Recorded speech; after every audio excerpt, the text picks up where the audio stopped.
Vamos a ver.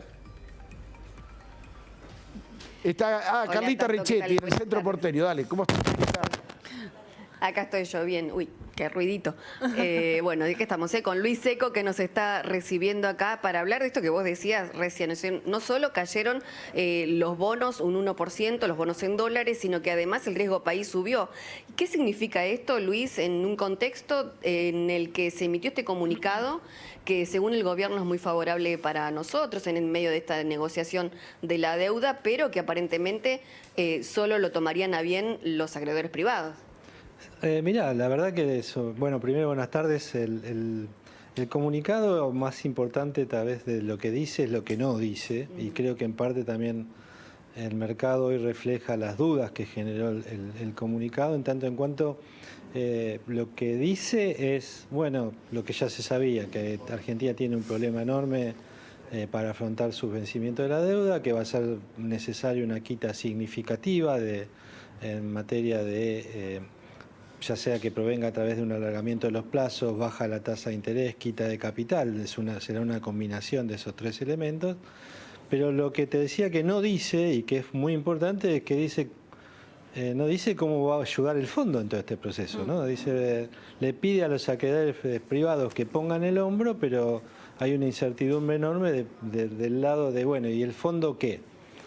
Porque no sabemos nada si va a haber, sobre la base de qué se va a llegar a un nuevo acuerdo, cuáles van a ser los fondos que la Argentina va a tener que desembolsar en los próximos años para pagarle al fondo. Y evidentemente es como que le tira la pelota al mercado diciendo, bueno, ustedes juzguen la sustentabilidad de la deuda argentina, nosotros decimos de nuestro lado de que lo que dice el gobierno es verdad, no la puede pagar tal cual ha sido firmada o acordada, y una vez que ustedes juzguen la sustentabilidad, pongan el hombro, porque van a darse cuenta de que Argentina necesita una quita importante, un alivio fiscal importante. Luis, Ellos no, los privados. Sí, el sector privado no dice nada del fondo de qué es lo que va a hacer, ¿no? Sí, te escucho. Luis, gracias por recibirnos. Te quería preguntar, en base a lo que pasó hoy con los bonos o lo que has podido recoger, ¿cuál ha sido la reacción del mercado? ¿Ya se puede hacer una evaluación?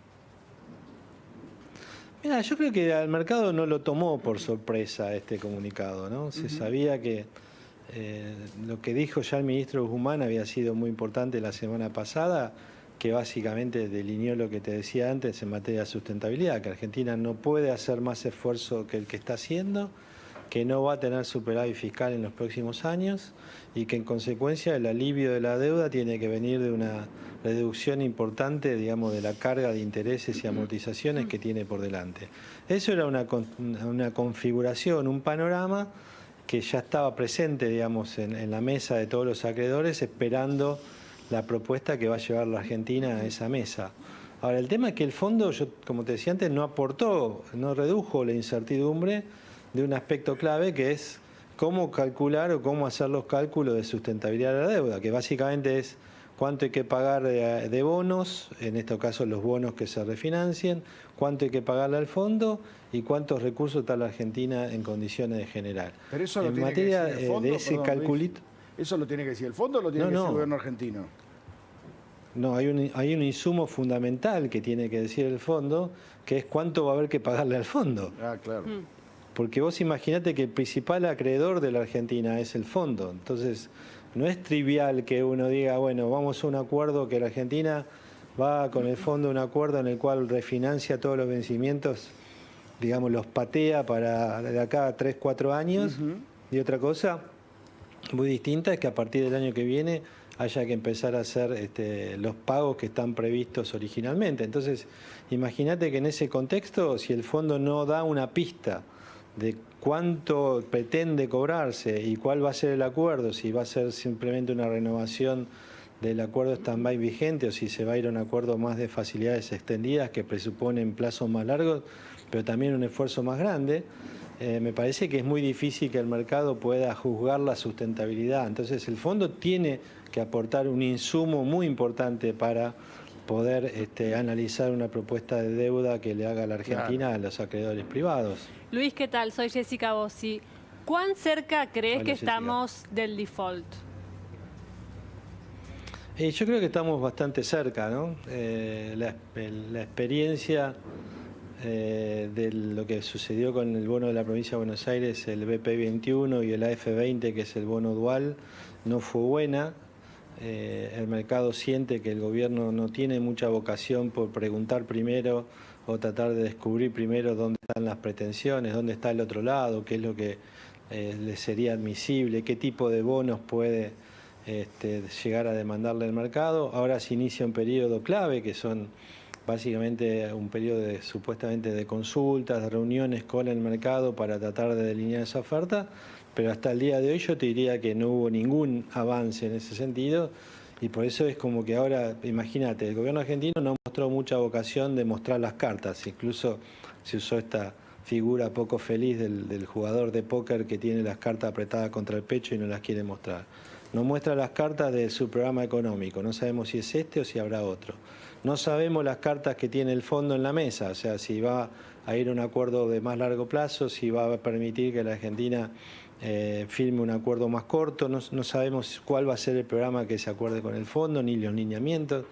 Me parece que la incertidumbre es tan grande que el mercado empieza a darse cuenta de que si todo se parece, huele demasiado a lo que pasó con la experiencia del bono dual, y me parece que eso es un camino seguro a que en los plazos por lo menos que se fijó el gobierno no haya un acuerdo. Si eso sucede, el gobierno puede establecer nuevos plazos y decir, bueno, extiendo los plazos de la negociación y sigo pagando de forma tal de evitar un default, o dice, bueno, no llegué en los plazos, no tengo un acuerdo, lamentablemente en los plazos, no tengo un acuerdo, lamentablemente negociamos, la próxima negociación se hará ya cuando Argentina haya dejado de pagar algún bono.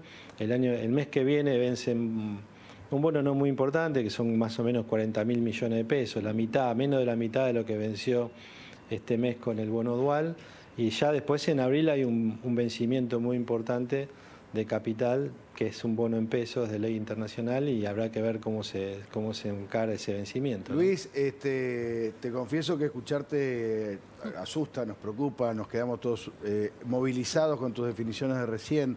¿Cómo podría, en caso de que estás describiendo un panorama casi inexorable, cómo afectaría esto a todos nosotros, a la economía de la Argentina, a la economía de cada uno?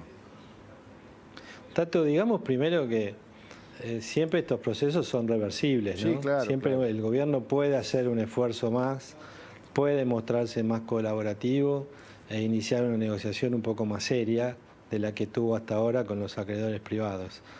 Lamentablemente se desperdició una oportunidad. Ahora, bueno, estamos todos... Pues fíjate lo loco de estas cosas, ¿no? Sale el comunicado y el mismo día que sale el comunicado todo el mundo empieza a mirar, bueno, pero ahora el ministro se reúne con la número uno del fondo en Arabia Saudita, es probable que hagan algo. O sea, es como que siempre estamos esperando como un nuevo round, ¿no? Para no caer en esta cosa de, como dijiste vos, inexorable. Como diciendo, no, mirá, siempre hay una alternativa, siempre hay algo más que se puede hacer para evitarlo.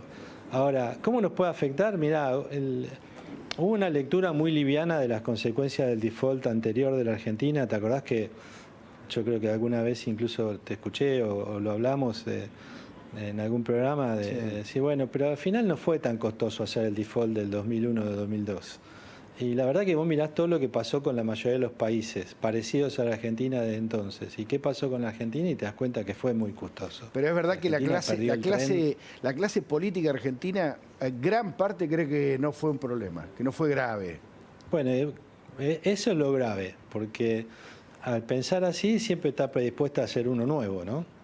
Y hoy repasaba estadísticas viejas en una nota que estaba escribiendo y, por ejemplo, desde la Segunda Guerra Mundial hasta el 2015, que fue el último año completo que Argentina estuvo en default, desde la Segunda Guerra hasta el 2015, básicamente en 70 años estuvimos 37 años en default, o sea, más del 50% del tiempo Argentina se la pasó defaulteada de la Segunda Guerra Mundial para acá. Entonces, digamos, es un estado de cosas para los argentinos y para, como decís muy bien, para la clase política argentina, que dice, y bueno, ya tuvimos uno, Argentina no desapareció del mapa como en aquel viejo programa de Tato Bores, digamos, seguimos existiendo y todo el mundo cree que no es tan grave. Y la verdad que es gravísimo porque seguimos perdiendo el tren de crecimiento que es donde están la mayoría de los países del mundo, ¿no? Luis, te agradecemos mucho el contacto, gracias por recibirnos. Ha sido un placer. Hasta la próxima. Hasta la próxima, gracias Carlita. Bueno, ahí las definiciones muy fuertes Sí. de Luis Seco, es un hombre, un economista muy serio, diciendo todo conduce al default. A mí me sorprendió cómo te contestó Jessy, porque bueno, siempre está la esperanza del gol de Maradona o de Messi que te salve, pero dice todos los caminos conducen a Sí. el default. Está Lo muy dijo cerca del claramente. default de Argentina, fue la declaración.